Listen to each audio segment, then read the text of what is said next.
Si tu es manipulé, ce n'est pas parce que les autres sont trop forts. C'est parce que tu es trop transparent. Chaque geste, chaque mot, chaque émotion que tu laisses paraître devient une arme qu'on retourne contre toi. Tu crois encore que la sincérité protège? Non. Le monde ne récompense pas la sincérité. Le monde appartient à ceux qui savent masquer leurs intentions, brouiller les pistes, imposer leur silence comme une énigme. Machiavel l'avait écrit avec une clarté tranchante, les hommes jugent plus par les yeux que par l'intelligence. Cela veut dire une seule chose. Ce que tu parais est plus puissant que ce que tu es. Alors aujourd'hui je vais t'arracher tes illusions. Je vais te donner 6 règles. Pas des règles bruyantes. Pas des règles naïves. Des règles silencieuses, invisibles, mortelles. Applique-les et personne n'osera plus jamais te manipuler. Car dans ce monde il y a 2 camps. Ceux qui tirent les ficelles. Et ceux qui se laissent conduire comme des marionnettes. Écris en commentaire manipulé ou manipulateur. Dis-moi honnêtement de quel côté tu te trouves aujourd'hui. Règle numéro 1, cache toujours ton véritable objectif. Le plus grand piège que tu tends à toi-même, c'est de dire trop tôt ce que tu veux vraiment. Le manipulateur vit de ce que tu révèles. Le stratège, lui, prospère dans le secret. Dans ta vie, combien de fois as-tu dévoilé un projet à l'avance? Tu étais enthousiaste. Tu pensais que ton entourage allait t'encourager. Mais au lieu d'applaudissements, tu as récolté du scepticisme, de la jalousie, des conseils empoisonnés. Ton énergie s'est éteinte. Ton plan a échoué. Pas à cause de ton incapacité. Mais parce que tu as livré ton objectif nu à la merci des autres. Machiavel l'avait déjà dit, celui qui veut tromper trouvera toujours quelqu'un qui se laissera tromper. Et devine quoi? Quand tu exposes tes buts, tu n'offres pas seulement la possibilité d'être aidé. Tu offres surtout la possibilité d'être trompé. Tes rivaux, tes faux amis, tes concurrents savent désormais où frapper. Le secret est ton armure. Dans le silence, tu es invincible. Dans l'ombre, tu es insaisissable. Celui qui cache ses cartes garde toujours l'avantage. Regarde les grands stratèges de l'histoire. César, Napoléon, Churchill. Aucun ne révélait ses intentions réelles. Il parlait de paix tout en préparant la guerre. Il souriait aux ennemis tout en aiguisant leur lame. Celui qui dit tout devient vulnérable. Celui qui se tait devient redoutable. Imagine 2 joueurs d'échecs. L'un parle, annonce son plan, dit tout ce qu'il veut faire. L'autre reste silencieux, observe, avance ses pièces sans rien révéler. Qui gagne selon toi? Celui qui bavarde ou celui qui agit? Le silence n'est pas de la faiblesse. C'est une stratégie. Le secret n'est pas de la peur. C'est une arme. As-tu déjà perdu une opportunité parce que tu avais parlé trop tôt? Raconte-le en commentaire. Ton histoire réveillera ceux qui commettent encore cette erreur fatale. Règle numéro 2, ne réagis jamais à chaud. La réaction est une confession. Le sang-froid est une domination. Machiavel nous apprend une chose fondamentale. Celui qui réagit est déjà en position de faiblesse. Pourquoi? Parce que réagir, c'est laisser l'autre dicter le tempo. C'est se placer sur son terrain. Tu as déjà vu une personne perdre ses moyens à cause d'une provocation banale? Un mot mal placé. Une critique. Une humiliation publique. Et la personne explose. Elle crie. Elle s'agite. Elle se justifie. Résultat, elle prouve exactement ce que son adversaire voulait démontrer. Qu'elle est fragile. La colère incontrôlée est une confession publique. Elle dit tu m'as atteint. Mais le sang-froid, lui, est une épée invisible. Quand on te provoque et que tu ne bouges pas, que tu restes calme, que tu souris peut-être même, tu crées un malaise. L'autre s'épuise à frapper dans le vide. Toi tu gardes ta force intacte. Voilà pourquoi Machiavel aurait souri devant une salle pleine de critiques. Parce que le silence oblige les autres à douter. Quand tu ne réagis pas, tu deviens un mur. On s'y cogne. On s'y brise. Les stratèges savent que l'énergie doit être économisée. Le guerrier médiocre tire toutes ses flèches au premier assaut. Le stratège, lui, garde son carquois plein jusqu'au moment exact où la frappe devient fatale. Exemple historique, Napoléon. Quand ses généraux paniquaient devant l'ennemi, il lui restait impassible. Il écoutait. Il observait. Parfois même il s'asseyait calmement. Ses décisions n'étaient pas dictées par la peur, mais par une analyse froide. C'est cette maîtrise qui faisait de lui un maître du champ de bataille. Celui qui ne réagit pas devient le juge invisible des émotions des autres. Alors retiens ceci. Ne donne jamais à quelqu'un le luxe de te voir perdre ton sang-froid. Chaque fois que tu t'emportes, tu offres une victoire gratuite à ton adversaire. Chaque fois que tu gardes ton calme, tu crées de l'inquiétude, du doute, du respect. Est-ce que tu arrives à rester froid quand on te provoque? Réponds honnêtement en commentaire. Ton aveu sera ta première leçon de lucidité. Règle numéro 3, sois imprévisible. Le manipulateur ne frappe jamais au hasard. Il frappe là où il a étudié tes habitudes. Si on peut te lire comme un livre ouvert, tu es déjà perdu. La prévisibilité est une faiblesse. Le manipulateur vit de ta routine, de tes comportements répétitifs. Il sait ce que tu feras. Quand tu le feras. Comment tu réagiras. Tu veux plaire? Il t'utilise. Tu veux t'expliquer? Il te piège dans tes propres mots. Tu veux prouver? Il te pousse à t'épuiser. Chaque fois que tes gestes, tes réponses, tes choix sont attendus, tu es enchaîné. Machiavel écrivait, l'homme prudent doit toujours marcher par les chemins battus par les grands hommes. Cela signifie, apprends de l'histoire. Inspire-toi des modèles. Mais Machiavel savait aussi qu'un prince devait savoir surprendre.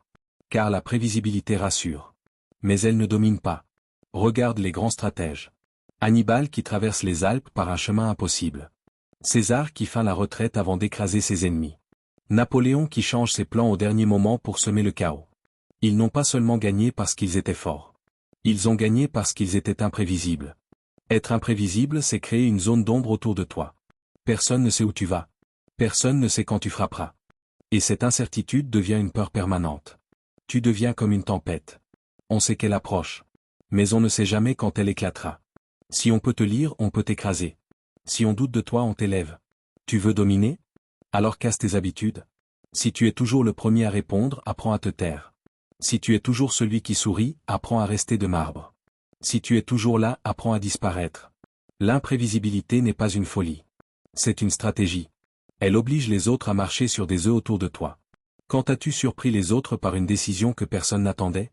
Raconte ton expérience en commentaire. Règle numéro 4, observe plus que tu ne parles. Le manipulateur séduit par ses mots. Le stratège, lui, domine par son silence. Il y a deux types de personnes dans une pièce. Ceux qui veulent être entendus. Ceux qui veulent comprendre. Les premiers parlent. Les seconds écoutent. Et ce sont toujours les seconds qui gagnent. Machiavel écrivait, un prince ne doit pas avoir d'autres objectifs, d'autres pensées, d'autres passions que la guerre. Mais ici, la guerre n'est pas seulement sur un champ de bataille. La guerre est dans les esprits. Et celui qui observe les âmes, les failles, les désirs, mène déjà une guerre silencieuse qu'il a presque gagnée. Le manipulateur parle pour te séduire. Il t'endort avec ses discours, ses flatteries, ses promesses. Mais pendant qu'il parle, il se révèle. Chaque mot, chaque intonation, chaque détail est une confession. Le stratège lui observe. Il ne se précipite pas pour répondre. Il note les failles. Il capte les émotions, les gestes, les hésitations.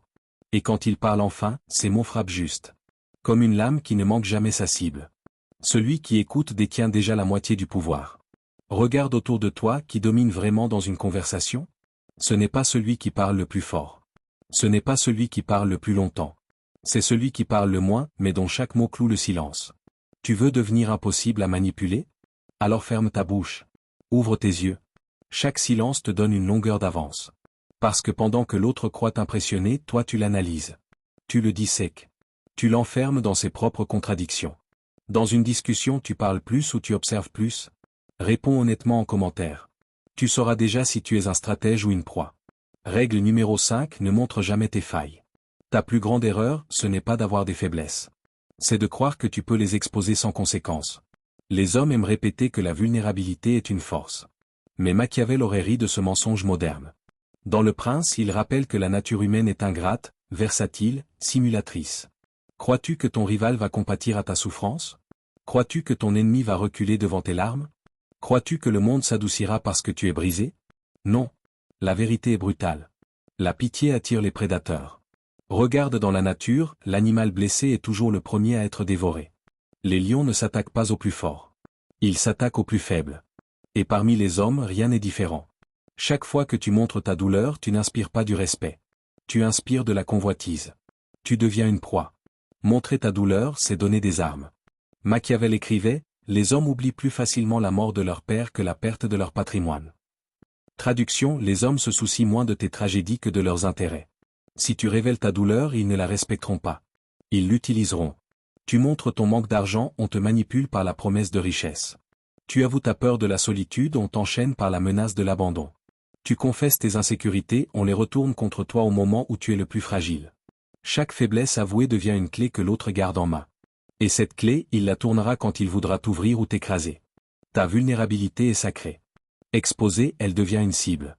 Ne te trompe pas, tout le monde a des failles. Même César. Même Napoléon. La différence, c'est que les dominants cachent leurs blessures. Ils les enterrent sous un masque de marbre. Ils sourient quand ils saignent. Ils avancent quand ils tremblent. Et cette maîtrise forge une aura que personne n'ose défier. L'homme fort n'est pas celui qui n'a pas de cicatrices. L'homme fort, c'est celui qui transforme ses cicatrices en secrets. Les plus grands stratèges de l'histoire avaient tous des peurs, des douleurs, des drames intérieurs. Mais aucun n'a offert son intimité en pâture au public. Car il savait, celui qui dévoile ses entrailles ne commande plus. Il implore. Le faible s'effondre sous ses blessures. Le stratège, lui, s'en sert comme carburant. Ton humiliation devient ton moteur. Ton rejet devient ton épée.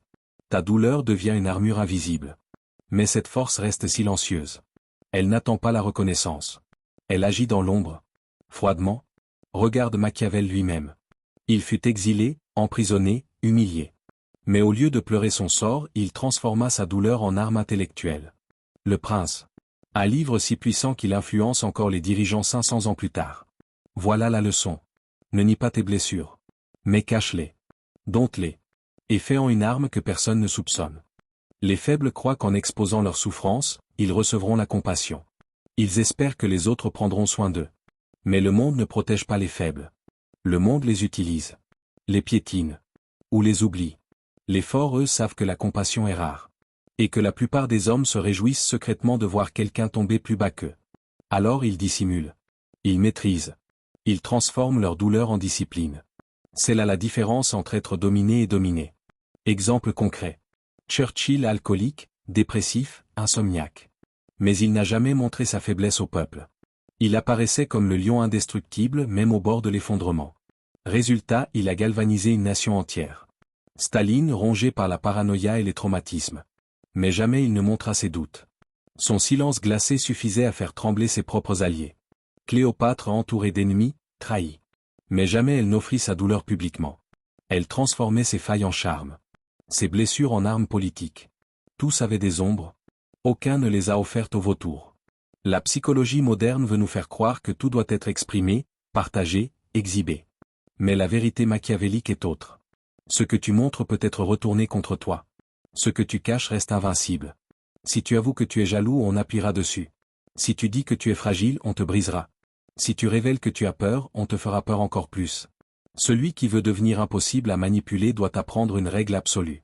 Tes failles ne doivent jamais être publiques. As-tu déjà regretté d'avoir montré trop de faiblesse? Partage en commentaire. Tu comprendras que tes cicatrices doivent être des armes, pas des confessions. Règle numéro 6, disparaît pour mieux revenir. Le monde ne respecte pas ce qu'il voit tous les jours. Le monde respecte ce qu'il perd de vue et qu'il ne peut pas oublier. La rareté crée le respect. Regarde autour de toi, qu'est-ce qui vaut le plus? Ce qui est rare. L'or, pas le sable. Le diamant, pas le gravier. Et pourtant, combien d'hommes s'exposent à chaque instant? Combien mendient de l'attention, se montrent partout, parlent trop, apparaissent sans cesse jusqu'à l'épuisement. Plus tu es accessible, moins on te respecte. Plus tu es disponible, moins on te désire. Plus tu es vu, plus tu es consommé. C'est la règle froide du pouvoir. Ce qui est rare devient précieux. Ce qui est abondant devient jetable. Machiavel aurait méprisé notre époque de surexposition car il savait une chose. Le pouvoir exige de la distance. Si on te voit tous les jours, tu deviens banal. Si on entend ta voix à chaque instant, elle perd son autorité. Si tu es toujours disponible, ton absence n'a plus de valeur. C'est pourquoi les vrais dominants savent disparaître. Non pas parce qu'ils fuient, mais parce qu'ils se réservent. Leur absence devient un rappel constant de leur importance. Quand ils reviennent, tout le monde les écoute. Quand ils parlent, tout le monde se tait. Quand ils apparaissent, tout le monde se lève. Connais-tu l'art de l'absence calculée? Il ne s'agit pas de fuir. Il s'agit de choisir tes moments. César ne se montrait pas à chaque combat. Il arrivait au moment où sa présence avait le plus d'impact. Napoléon ne parlait pas chaque jour à ses soldats. Quand il parlait, ses mots valaient 1000 silences. Les rois ne s'exposaient pas au peuple. Leur rareté construisait leur aura divine. L'homme puissant ne court pas derrière la scène. La scène se prépare pour lui. Et quand il entre, tout s'arrête. C'est ça l'absence stratégique. Disparaître pour mieux régner. On ne manipule pas ce qui reste hors de portée. Voici des exemples concrets de l'aura des leaders. Steve Jobs, il disparaissait souvent de la scène publique. Mais à chaque retour, chaque mot, chaque présentation frappait comme une prophétie. Sa rareté créait son autorité. Vladimir Poutine, il parle peu, il disparaît souvent. Mais chaque silence alimente 1000 spéculations. Son absence pèse plus que les discours des autres. Ces figures ont compris, l'absence pèse plus que la présence constante. Pourquoi la rareté te protège? Si tu es rare, on ne peut pas t'user. Si tu es rare, on ne peut pas t'attaquer facilement. Si tu es rare, tu gardes toujours un pas d'avance. Le manipulateur a besoin de proximité. Il a besoin de t'observer, de te tester, de te provoquer. Si tu es toujours là, il apprend tes réactions. Et finit par te contrôler. Mais si tu disparais, tu brises ses calculs. Tu deviens insaisissable. Et ce qui est insaisissable est intouchable. Écris en commentaire, je deviens rare si tu comprends que ta valeur vient de ta rareté. On ne respecte pas celui qui crie. On ne suit pas celui qui mendie. On craint celui qu'on ne comprend pas. Tu veux devenir impossible à manipuler? Alors applique ces 6 règles. Cache ton objectif. Ne réagis jamais à chaud. Sois imprévisible. Observe plus que tu ne parles. Ne montre jamais tes failles. Et surtout disparais pour mieux revenir. Si tu les appliques, ton silence deviendra une muraille. Ton masque une arme. Et ton absence une légende. Laquelle de ces 6 règles vas-tu appliquer dès aujourd'hui? Écris-la en commentaire. Chaque mot que tu poses ici est une graine de pouvoir.